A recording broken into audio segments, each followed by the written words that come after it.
الله په سر ولاړ چې څوک هم د دوی صفت کوي او زه په دې خفه کېږم نو زه به مسلمان نه یم.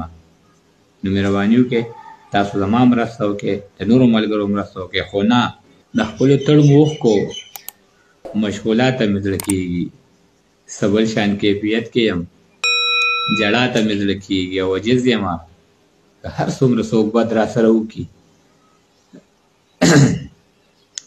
عجز یم که هر څومره څوک بد را سره وکړي، خیرو ته مې زړه نه کېږي، دعا ته مې زړه کېږي. سلامونه ملګرو، ضیاء الرحمن عجز یم او د ټولو کتونکو شکریا خو هېڅ الفاظ نه لري. دعاګو یم ملګرو ته، پښتنو وروڼو خویندو ته چې الله یې د دې خاورې نه بدمني لرې کړي او الله دې پکې امن راولي. خو یوه خبره ده چې یو خو په دې ویډیو کې د ضمیر خان لالا هېڅ قصور نشته، ځکه چې ضمیر خان ورته نه دي ویلي چې ته دې یاد کوه ما مه یادوه یا ما یاد کوه دې مه یادوه.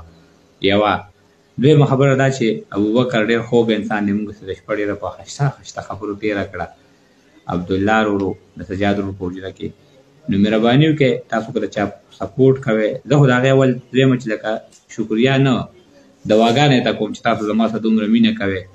سیګنل یې کار نه کوي، ما په ټیک ټاک کې نه دي کتلې، خو ډاکټر فیض زما یو ملګری دی، هراته ویډیوګانې رالیږي او نور ډېر زیات ملګري چې په وټساپ مې مکمل ډک دی. نو چا له جواب ورم نه کړی شي، د هغې هم بخښنه غواړم. او ضمیر خان ضمیر زما په ملګرو کې پخو ملګرو کې دی. بل د منیر بونیري نه راواخله تر زما پورې. منیر بونیري الله دې ولې عزت ورکړي، ډېر ښه شاعر دی او بیا په پسې دا نور شاعران دي بیا په آخره کې زه یم چې زه پکې لږ کمزوری یم د لفظونو په لحاظ سره، د تشبیهاتو په لحاظ سره، د معنو په لحاظ سره. د دې منځ کې چې دا څومره شاعران دي چې ستاسو په ذهن کې څوک هم راځي، الله په سر ولاړ چې څوک هم د دوی صفت کوي او زه په دې خفه کېږم نو زه به مسلمان نه یم.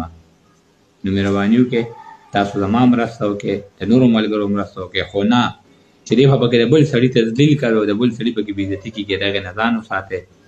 او ضمیر خان لالا الله دې خفه مه کړه، دغه یوه شپه یا یوه ورځ چې موږ کومه تېره کړه دا زموږ د ژوند د ټولو نه خوندوره لمحه وه، زما ورورې.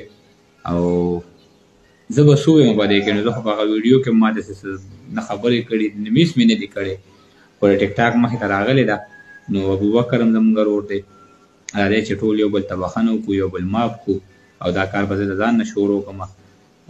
نیازه خان لالا وایي چې د بابا د دې فرمانه شروع کېږي او هر یو کار له خپله ځانه شروع کېږي.